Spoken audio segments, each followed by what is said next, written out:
Ahí se ve la pantalla, unidad número 2, ahí hemos quedado, ¿no es cierto? Sí, se ve. Ya. Como título, funciones de variables complejas, funciones y límites. Definición. Funciones, definición. Si a cada valor que pueda tomar la variable z le corresponde uno o más valores de la variable compleja w, es decir, que w es función de z y la expresamos de la siguiente manera, w igual a f de z.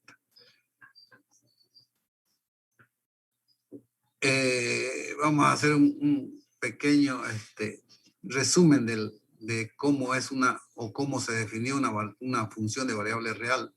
Es el conjunto de los pares ordenados x y y, tal que y es igual a f de x, donde x pertenece al dominio y y al dominio de imagen. También podemos expresar una función de variable real como el conjunto de los pares ordenados x1 y y1, x2 y y2 son puntos estos, x3 y y3 y así sucesivamente x sub n y sub n. Su representación gráfica de una función, por decir, estos infinitos puntos, si nosotros los representamos en el plano y unimos esos puntos, me va a formar una curva y esa curva es f de x. Un punto en general de coordenadas x, y.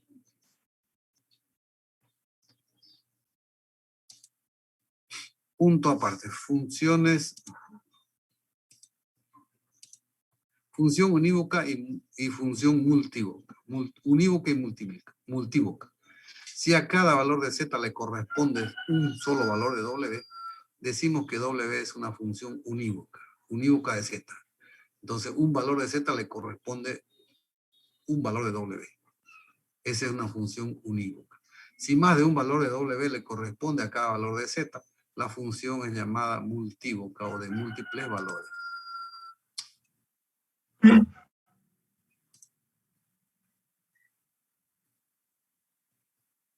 Entonces, a un valor de z le corresponde más de un valor de w. Esa es una función multívoca. Representación geométrica. Se requiere 4 dimensiones.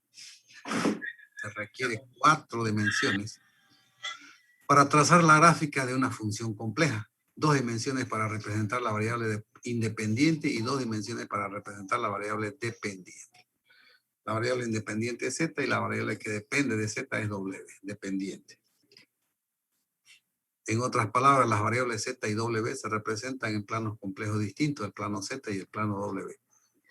Existirá una correspondencia entre los puntos P, si nosotros representamos un punto en el plano Z, llamaremos P, y si representamos un punto en el plano W, lo vamos a llamar Q.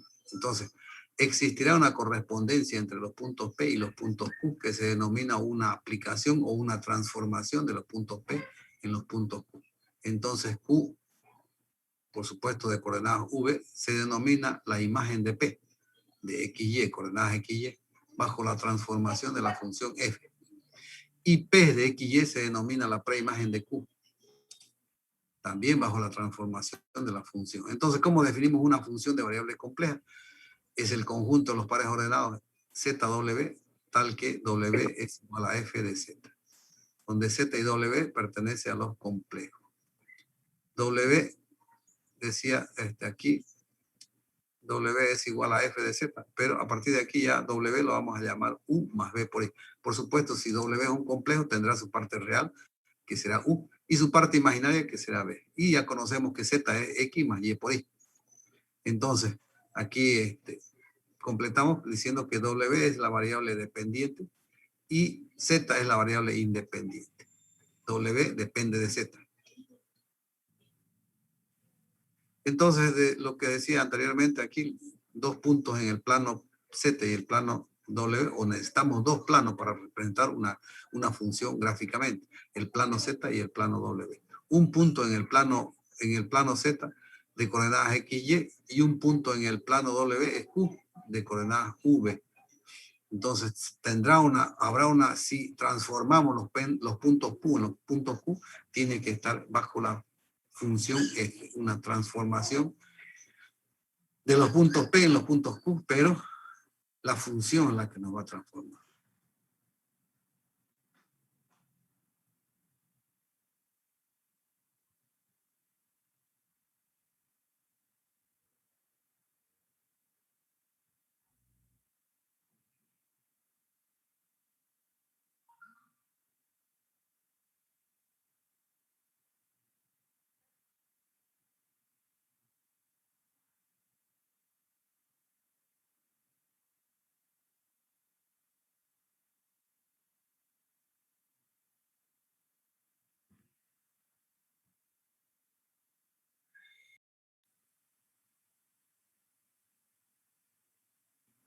Se salió el ingeniero, pero...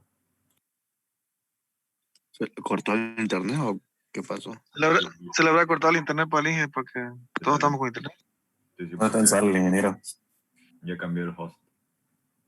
Ya no es él.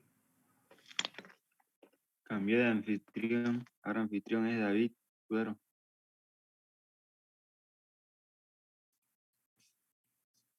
Seguimos, jóvenes. ¿Estamos bien?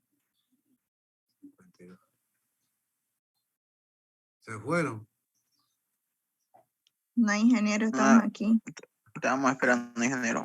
Presente, ingeniero, presente, estamos aquí. Firme. Sí, yo lo sé, sino que... Bueno, ha sido aquí en mi casa nomás el problema. Forma de expresión de funciones complejas. Funciones dadas en forma implícita. Decía que forma implícita es f de z w igual a 0. Es decir, como conclusión aquí tengo que se nos va a dar f de z y vamos a tener que determinar u y b. Es decir, ejemplo, expresar en forma implícita las siguientes funciones complejas. W igual a f de z. W es u, acabamos de ver, u más b por i. Y z es x más y por i. Entonces aquí es 2z cuadrada menos 3i por z o z por i, no importa. Conocemos o ya sabemos z es un binomio x más y por i al cuadrado, ¿cierto? X más y por i al cuadrado. Y aquí únicamente z, entonces tenemos que desarrollar. En otras palabras, nosotros de esto tenemos que definir real e imaginaria. Z al cuadrado es un binomio, x cuadrado más el doble del primero por el segundo, más el cuadrado del segundo, entonces será x cuadrado más 2xy por i menos y cuadrado. Y eso tenemos que multiplicar por 2 o eliminar el paréntesis. Y aquí solamente es multiplicar, eliminamos también el paréntesis, 3i por x, 3 menos 3i por i. Entonces será aquí 2x cuadrado, 2 por 2, 4xy por i, menos 2y cuadrado, menos 3x por i y más 3y, más 3y. Aquí que aclaremos que 3i por i, menos por más, va a ser menos. Y de aquí estamos multiplicando i por i, será i cuadrado. Menos, entonces por menos va a ser más, 3y. Entonces nosotros aquí tenemos 1, 2, 3 términos reales, eso lo vamos a agrupar. 2x cuadrado menos 2y cuadrado más 3y, más 4x por y menos 3x por i imaginaria. Entonces, sabemos que W es igual a f de z y W es u más b por i. Entonces, para que dos complejos sean iguales, aquí está diciendo que van a ser iguales, ¿no es cierto? W igual a f de z o igual a 2z por i. 2z cuadrado menos 3i por z. Entonces, igualamos sus partes reales, igualamos sus partes imaginarias. U será igual a 2x cuadrado menos 2y cuadrado más 3y.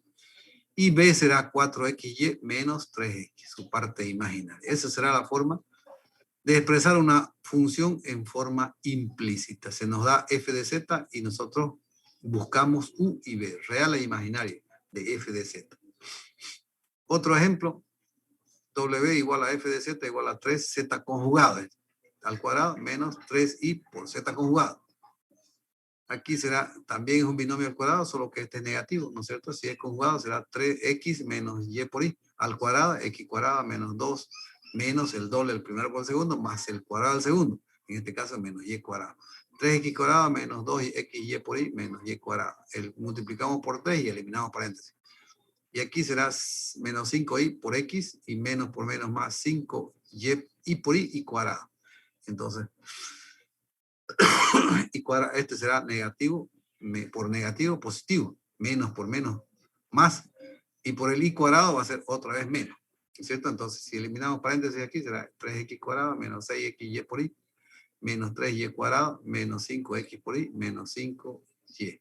Estos serán, entonces, estos tres términos serán real, 3x cuadrado, menos 3y cuadrado y menos 5y. Eso lo vamos a agrupar en un solo paréntesis, los términos reales. Y los imaginarios, aquí me quedan dos, menos 6xy y menos 5x. Entonces, más, ponemos así, para no confundirnos, el signo es para ambos términos, menos 6xy menos 5x por y. Entonces, igualamos real con real, u será igual a 3x cuadrado menos 3y cuadrado menos 5y. Imaginario es menos 6xy menos 5x. Entonces, en forma implícita. Número 3. Más hagamos f de w igual a f de z igual 2 sobre z menos 3 z conjugado sobre z.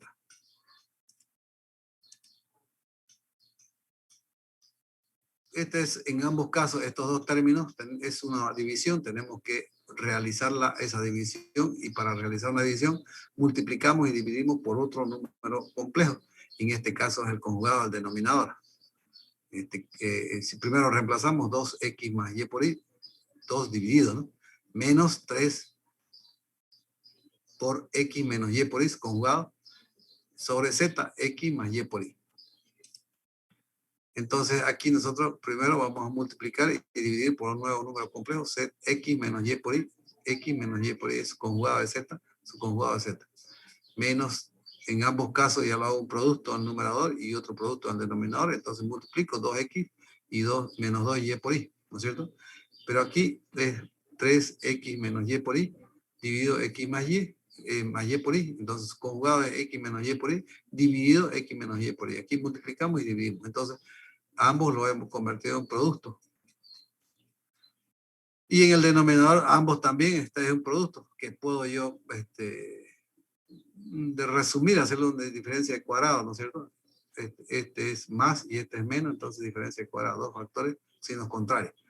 Entonces, ¿cómo hacemos eso? X cuadrado menos y cuadrado por y cuadrado.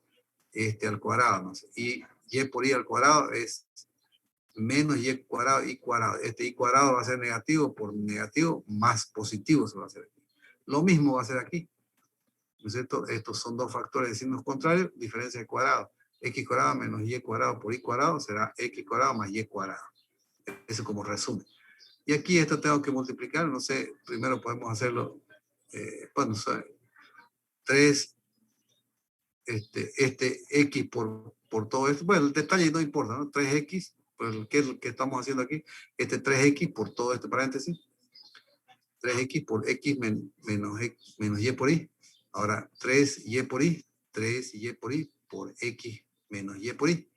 Entonces falta multiplicar 3x por x y 3x por y. 3y por x por y y menos por menos más 3y por y por y cuadrado y cuadrado.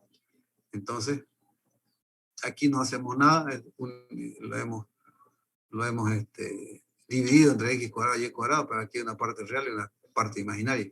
Y estos denominadores son los mismos, entonces podemos hacer un común denominador x cuadrado.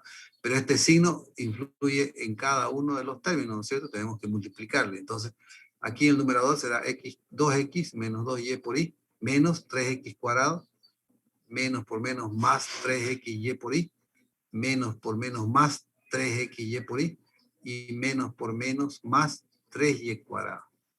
Divido todo x cuadrado más y cuadrado. Aquí habrá términos reales y términos imaginarios. Los vamos a agrupar, por supuesto, los reales. Será 2x menos 3x cuadrado más 3y cuadrado. Hasta ahí es real. Imaginario será menos 2y más 3x por y. Aquí estos términos son semejantes, los puedo sumar. 3 más 3, 6x por y por y. Entonces, ahora el real lo voy a dividir entre x cuadrado más y cuadrado. El imaginario también dividido entre x cuadrado más y cuadrado. Para definir real e imaginario. Entonces, 2x menos 3x cuadrado más y cuadrado más 3y cuadrado dividido x cuadrado más y cuadrado. Esta será la parte real. Y la parte imaginaria aquí es 3x, y más 3, 6x por y, menos 2y, este término, este, dividido x cuadrado más y cuadrado. Esta será la parte real, porque está multiplicada por y, ¿no es cierto? Entonces, la parte imaginaria, perdón. Entonces, w es igual a f de z, u más b por i. U será la parte real, 2x menos 3x cuadrado más 3y cuadrado dividido x cuadrado más y cuadrado. Y la parte imaginaria b igual a 6xy menos 2y dividido x cuadrado más y cuadrado. Real e imaginaria. Esa será la forma de definir una función en forma implícita. Partimos de f de z, w igual a f de z, y obtenemos u y b, su parte real e imaginaria de esa operación. Punto aparte, funciones dadas en forma explícita. Función explícita es toda función dada de la forma w igual a f de z, donde f nos da la ley de correspondencia, f de z, ¿no? F nos da la ley de correspondencia entre w y z. Entonces f, nuevamente f, expresa el número finito de operaciones que hay que realizar sobre z para obtener esa ecuación w igual a f de z.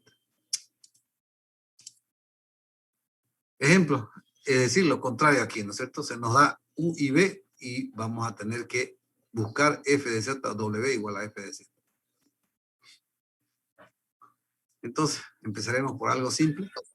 Expresar en forma explícita las siguientes funciones complejas. Que sea u igual a 2x y b que sea 2y más 3. Por supuesto, w es igual a f de z y w es u más b por i. Ya conocemos u y conocemos b. Reemplazamos u, será 2x, y b, 2y más 3. Si es b, por supuesto por i, ¿no es cierto? b por i. Eliminamos paréntesis. Aquí w será igual a f de z igual 2x más 2y por i, 2y por i, más 3i. De estos dos términos, el primero y el segundo, podemos factorizar 2. Entonces me queda 2 por x más y por i, más 3i. Este paréntesis es z. Entonces f de z será igual a 2z más 3i. Ya hemos expresado en términos de z. Entonces, de u y b hemos llegado a f de z. Aquí, de f de z hemos llegado a u y b. A determinar, por supuesto, ¿no? Otro, u que sea x cuadrado menos y cuadrado menos 2y. Y b que sea 2xy más 2x. Procedimiento exactamente el mismo. W igual a f de z igual a u más b por i. Reemplazo u. Es x cuadrado menos y cuadrado menos 2y. más 2xy, b, ¿no es cierto? 2xy más 2x está aquí, por i. Tengo que eliminar los paréntesis, aquí no hay nada que multiplicar, puedo eliminarlo. X cuadrado menos y cuadrado menos 2y. Aquí sí, al 2xy le multiplico i, y al 2x le multiplico i. Entonces, por los que son al cuadrado, suponemos un complejo al cuadrado, ¿no es cierto? No sé si será nosotros como hacíamos un complejo a más b por i.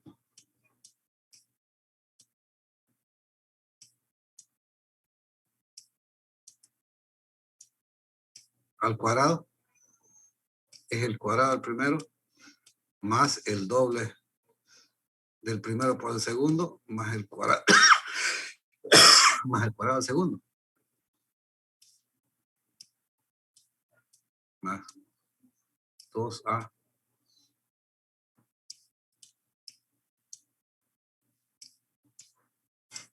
b por i menos b cuadrado. Ese es el cuadrado del primero más el doble del primero por el segundo más el cuadrado del segundo. ¿Por qué es menos? Ya lo hemos visto aquí, ¿no es cierto? Menos es porque b por i al cuadrado, b cuadrado, y cuadrado es negativo, por eso. Entonces nosotros tenemos que tener, si es cuadrado, suponemos ese cuadrado, vamos a tener que agruparlos así, estos términos, los organizamos así, a cuadrado más, ¿no es cierto? Aquí tenemos un x cuadrado, aquí tenemos un 2xy por i, y tenemos un y cuadrado, menos y cuadrado. Es decir, lo ordenamos así, x cuadrado más 2xy por i, menos y cuadrado. O también podría hacer esto. Esto es a cuadrado menos b cuadrado es real, más 2a por b imaginario. Sigue siendo lo mismo, ¿no es cierto? Entonces, lo ponemos así en paréntesis, x cuadrado más 2xy por y menos y cuadrado. Este es z cuadrado. ¿Y qué me quedó? Me quedó menos 2y más 2x por y. Y de aquí tengo que expresarlo también como z. No debo dejarla en función de x y de y. Entonces, ¿cómo hacemos? Aquí hacemos un artificio. Como estos dos, me quedaron estos dos y esto tengo que hacerlo en función de z. Por decir, aquí escribiré para que aquí a este 2y le voy a multiplicar y cuadrado y le cambio así. Ahora estos dos términos están en función de y los puedo factorizar 2y. Entonces me queda 2 más 2y por y al cuadrado más 2x por y. Si factorizo 2y, me va a quedar 2 por, de aquí estoy factorizando un y, me queda x de aquí, x más y por y. Todo por y, ¿no es cierto? Bueno, aquí debe estar el 2y. Entonces, ahora este es z y este es z cuadrado. Entonces, z cuadrado más 2z por y. Esa es la forma explícita de una función compleja. Nuevamente hemos partido de u y b y hemos determinado f de z. Punto aparte, funciones representadas en coordenadas polares. Esta de coordenadas polares, bueno, he visto esto de números complejos.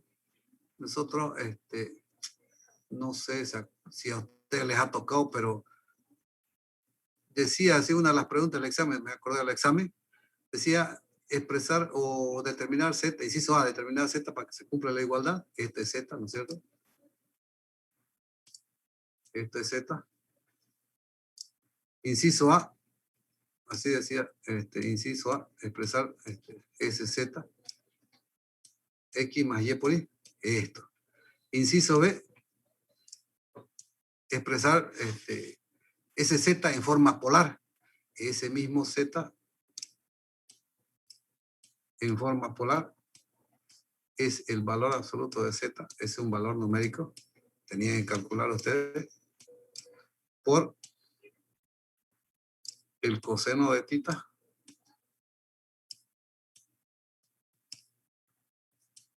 del ángulo ahí, más seno de tita por i. ¿No es cierto? Aquí es esto en forma polar, aquí tiene que calcular o tiene que determinar su ángulo, grado.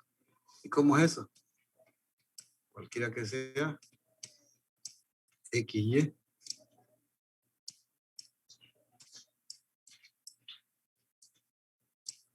Es un punto ahí. Ese punto tiene coordenadas XY. X.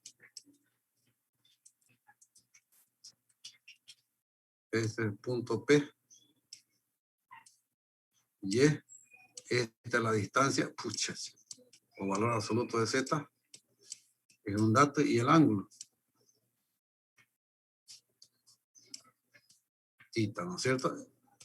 Ese ángulo, el valor es en, no sé, grados. Así, ¿no es cierto? Y ese tenía que venir aquí, en grados. El inciso C es el mismo Z, pero expresado en forma exponencial. Valor absoluto de Z por E elevado este ángulo, pero este ángulo ya no es en grados, ¿no es cierto? Nosotros ese N, tenemos que cambiar ese N, es el grado, es a X, no, es a 100, un pi, ahora sí, pucha, no, un pi es 180 grados. 180. Entonces nosotros aquí tenemos X, no conocemos eso, ¿no es cierto? Y nos dio ese determinado, ese N. Así. Entonces, nosotros aquí colocábamos ese valor, no sé, que sea M,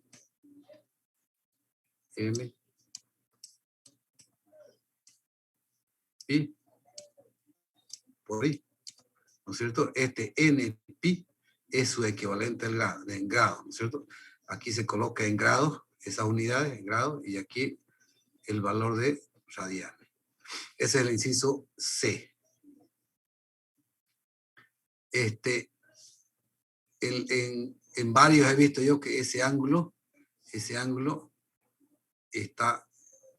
lo han reemplazado aquí en grados, y eso está mal. Lo otro es que ese ángulo también,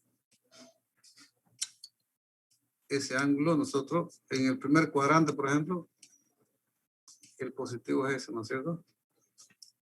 En el segundo cuadrante,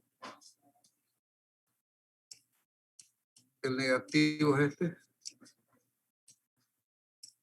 y el positivo es este. Con cualquiera de los dos, si no se pierden o no hay confusión, pueden trabajar con los dos, siempre y cuando, por ejemplo, un punto en este cuadrante el real es negativo, imaginario negativo. Si ustedes trabajan con ese ángulo, θ 2, directamente les va a dar eso. En cambio, si trabajan con este negativo, hay que tener cuidado de que, por supuesto, un punto ¿no es cierto? No, les va a dar un positivo, pero ustedes tienen que saber que están en el segundo cuadrante. El real es negativo, imaginario positivo. En el otro cuadrante, lo mismo. Pueden trabajar así. Pero si reemplazan 180 más este ángulo, más este, le va a dar real e imaginario. Lo mismo aquí. Cuarto cuadrante, pueden trabajar con este, o podían trabajar con este. ¿No es cierto? Si trabajaban con ese, no había necesidad de localizar en qué cuadrante estaba para cada uno de los puntos. Siempre no nos olvidamos que siempre tiene que haber eje. Y esos ejes tienen nombre X, Y. Bueno, por ahora lo vamos a dejar ahí, jóvenes. Funciones representadas en coordenadas polares. El examen era eso. La única dificultad, claro que había que hacer cálculos, ¿no es cierto? Las dificultades era ese valor absoluto de Z, y el ángulo no era más. En eso se resumía.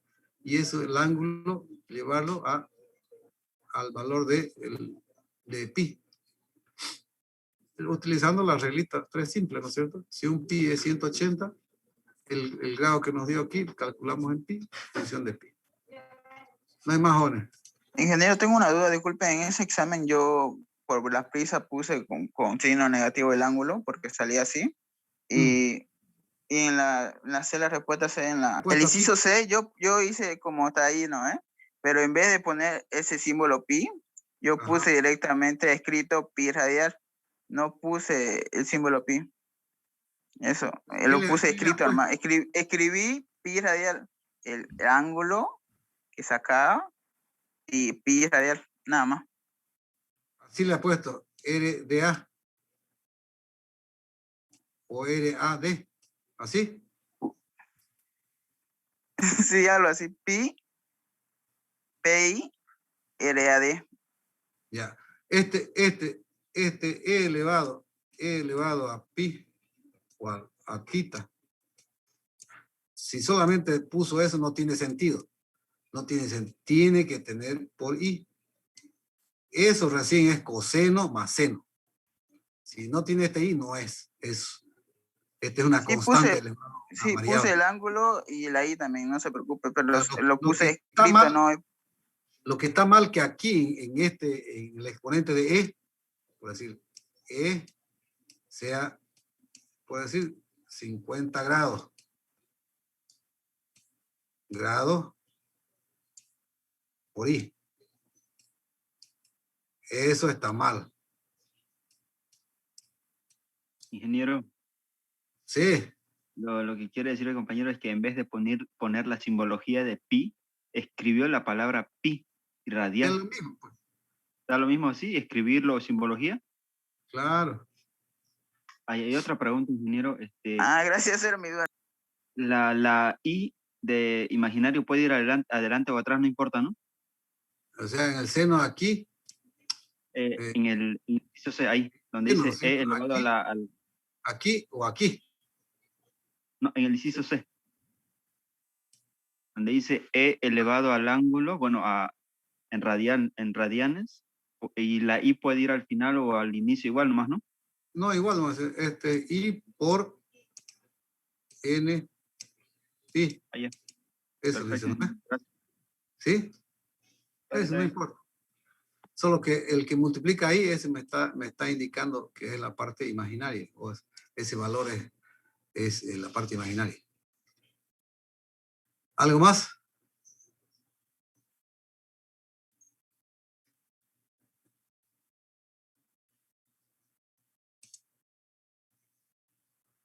Ahí quedamos entonces, jóvenes.